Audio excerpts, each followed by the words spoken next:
Well, hello everyone, and quite an exciting video today. One of the books that I spent quite a long time going through back in the old cigar stream days, Imperial Obituary by Major General Richard Hilton, has finally, after almost 60 years, I think it's 57 years since this book first came out, is being republished by a buddy of mine here, Consumer. Say hello, sir. Hello there. And yeah, this is from Wilfings Publishing. And I mean, if I understand things correctly, you actually got in touch with the estate of Major General Richard Hilton, and they agreed for you guys to have the blessing of the Hilton estate for this republishing to go ahead. I wrote the foreword for it, which I'm also quite excited by, and the small part I played in bringing this back to kind of public attention. But yeah, why don't you first of all tell us a little bit about, I mean, I should mention Imperial Obituary by Richard Hilton is basically, the subtitle is The Mysterious Death of the British Empire. And I mean, I think this is a book everybody should read. And we can go into why soon. But how did this come about, Consumer? How did you manage to bring this book back out? Right, so I guess I can start by introducing myself a little bit. So I go by Consumer in these spaces, and I work for the Beowulf Foundation. You might kind of describe us as a volunteer organization where we work to provide sort of services and products to our wider community. You might not have heard of us directly, but you've probably heard of some of the stuff we do. For example, basket weaving, shieldings, events, conferences, and hopefully now Wilfings, our publishing house. Now you asked how this came about. Well, the first time I actually heard of Richard Hilton or Imperial Obituary was when you actually did a reading of the book on your channel about 2 years ago. And it was struck as very relevant and important to read, even 60 years later. But at the same time, it was a book that's very inaccessible in physical format. You can either look for an old copy, which is basically impossible, or you can maybe get like a kind of a reprint from a seller on eBay, which is also very expensive. And we thought we could do better and try to make it more accessible. And basically, yeah, as to kind of clarify, this book is not in the public domain. So we did approach Richard Hilton's family, and we asked them if they were willing to reproduce the book, and they were willing, and that's how we got this started.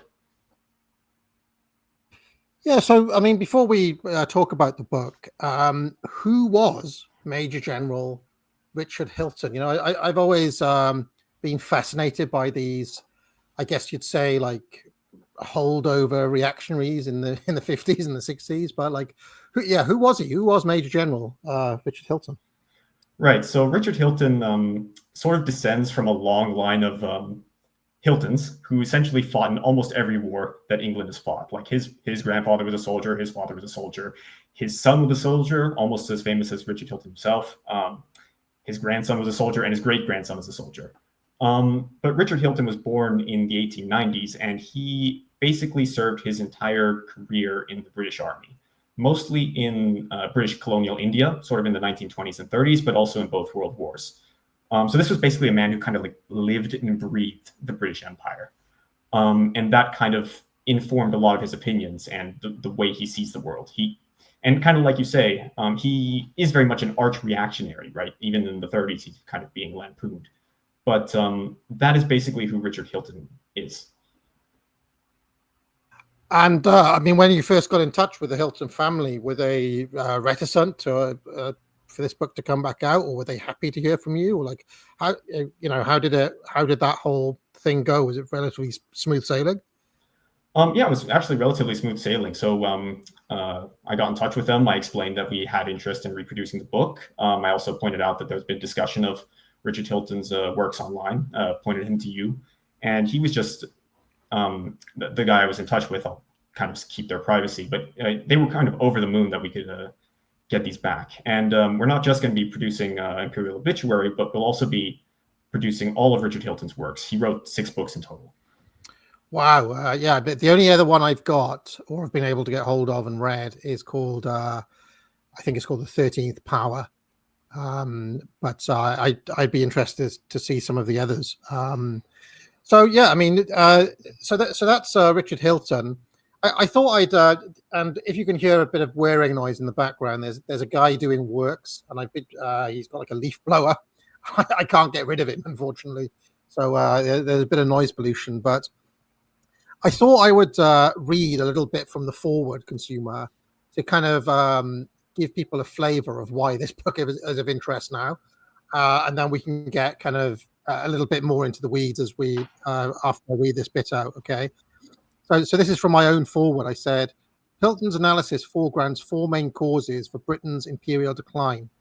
First and foremost, the total and shameless treachery of the Tory party, of whom he is a savage critic. This aspect of the book will most resonate with readers today who have just experienced 14 years of craven and borderline treasonous Tory rule, during which Britain experienced the largest wave of immigration in its history under Boris Johnson. Hilton focuses on a previous era of Tory betrayal, 13 years from 1951 to 1964, which saw the Tory party, give away most of the empire, as well as suffering the humiliation of the Suez Crisis. Winston Churchill, Anthony Eden, and Harold Macmillan are all held to account for their seemingly deliberate surrender of British territories around the world. Some passages by Hilton may resonate strongly with British patriots today. For example, when he writes, the indignation of British patriots should be reserved not for foreigners of our country who have only behaved as enemies normally do, but for British right-wing politicians who must have seen all this going on, who for 13 years had the power and responsibility of defending our country against such attacks, but who made no attempt to stop it, if indeed some of them did not actually aid and abet this enemy action. And I'll stop there, but it should be obvious why this book is relevant now, right? Yeah, indeed. So obviously you'll see the parallels in the Tory betrayal, right? In that they have a very explicit policy, like we're going to preserve the empire, we're going to be conservative, and then they do literally the exact opposite. They either do labor, but they do it slightly slower, or they do it slightly faster. And that's one of the points people will most see similarity to. Yeah, so sorry, this guy is piped up again. Why don't you go into what is the overall thesis of the book, would you say? What are some of the kind of aspects of it that you think people will find most interesting when they pick it up?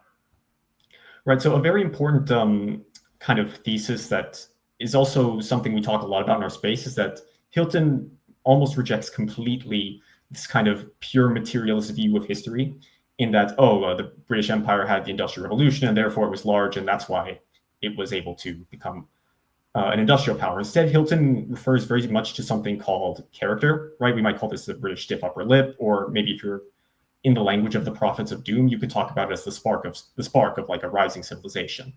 And Hilton kind of points out that this is a very important reason why the British Empire could be so widespread, because essentially the character of individual Englishmen was so strong and could be so respected as to allow for control.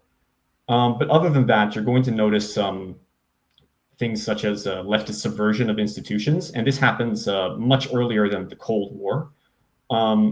But going out of just the kind of rise and fall of the British Empire, you'll also notice that Richard Hilton does provide opinions and sort of pointers as to how Great Britain, even though the empire is not coming back, can still kind of maintain itself as a great country. But spoiler alert, it's not going to be by investing in the special relationship with America. Yeah, I mean, one of the things that I think I found most striking, and one of the reasons I love to read guys like this, John Bagot-Glubb would be another one, is that this is the point of view of the military man. We often talk about the great castes, the priests, the merchants, the workers, and then there's the warriors. This is very much, I would say, the warrior point of view. Would you agree with that? That he sees things first and foremost as a major general. Do you think that's true? Definitely. So he served essentially 13 years in the northwest frontier in India, which is basically kind of the modern day border between Pakistan and Afghanistan. And he kind of had a very deep experience of kind of interacting with the locals and also in some extent in suppressing uprisings.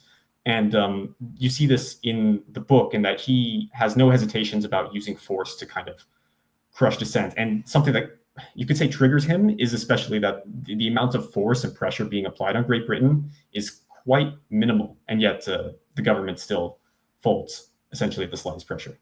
Yeah, I mean, it's very clearly a choice made by the ruling class. They could have decided otherwise. And you see, this is one of those things that almost nobody talks about. Why did Britain just kind of give up the empire? What we're told is, oh, it's Mahatma Gandhi, it's nationalist uprisings, it's popular sentiment. Actually, if you read Hilton's account of it, they just kind of gave up. They just gave up, and at no point did it even occur to them to use any of the methods by which the British Empire had been held in place in its heyday. Well, one of the most relevant chapters to this is actually the one you read on your channel, AA, 2 years ago. That's going to be chapter 9. And Hilton very clearly points out, using quotes from British statesmen themselves, that a lot of them, even up to the Viceroy of India, essentially wanted this to happen, right? They basically decide, and there's a very strong quote there, that because of, quote unquote, the faith that is in us, they want to essentially remove British rule of India. And they explicitly say that there's no particular popular clamor from the peasantry. There might be some from the intellectuals, but this isn't the democratic mandate. It's just the faith that is in us, essentially. In fact, they don't just highlight that there's no popular sentiment. They complain about it. They say, "Oh, this is a problem. This is a problem. Only 5% of Indians support this cause. We need to do something about it," type thing. So Hilton even suggests that it was kind of like I guess today you'd call it like a deep state psyop to try to get more Indians on board with Gandhi, which sounds bizarre, but it's quite different from the version of events that you'd get on the BBC. Yeah, it is indeed. And Hilton basically pulls no punches in criticizing that point of view, right? And he brings basically the receipts on how, after this happened, it did not exactly go well. And Hilton, he's almost kind of grieving in a way, because this was a country he served in for a long time. And again, he kind of like lived and breathed the British rule in India and saw its accomplishments, and then only for it to be kind of destroyed by, quote unquote, the faith that is in us, essentially the faith of leftists. Well, one of the things that I highlight in my forward is how alien this point of view seems today, like viewed from, the point of view of 2025. This guy he seems like he's from a different planet. And yet it seems to me that some essence or some aspect of Hilton's way of thinking needs to make a comeback if there's going to be any hope of any British revival. Would you agree with that? For sure. Another part of the foreword, not to spoil too much of it, but a very good part of the foreword is also that essentially critics would criticize Hilton for being too much in favor of British interests, right? Where Hilton has an opinion, oh, how does this benefit my opinion of British interests? But no, that's actually a question that people should be asking themselves more often, instead of essentially the leftist point of view. Yeah, basically just take your own side. In any given situation, the question should be, well, how do we benefit from this? How does Britain benefit from this? Is it in our interest to do this? Yeah, I mean, there are all sorts of different ways you could answer that. I'm sure there would have been people at the time, economists and so on, saying like, look, well, actually, we should give away these African territories because they're costing too much money or whatever. But I mean, from Hilton's point of view, money is not always the point, is it? There's other dimensions, there are other considerations than simply the bottom line all of the time. Yeah, indeed. And even from that perspective, Hilton sort of brings up some points that, like, during this process, there would be a lot of, for lack of a better word, kind of robbery of British assets, right? So even from the economic perspective, it's not necessarily the case that just giving up the empire is all it's cracked up to be. Yeah, and in fact, we've seen a recent version of this with the whole Chagos Islands episode, where Keir Starmer, still captured by this kind of leftist worldview, basically gave away this strategic asset at great cost to the country for no benefit to the country whatsoever, other than him being guided by quote unquote international human rights law or something. which he selectively applies depending on who's involved, you know? Yeah, it's quite right. And maybe not to provide too much of a spoiler for upcoming books, but he talks about this also a lot in books like The 13th Power and other books. Great. So where can people find Imperial Obituary if they want to buy it today? Right. So you just need to go on wilfings.com, WYLFINGS.com, and you can get it there on paperback.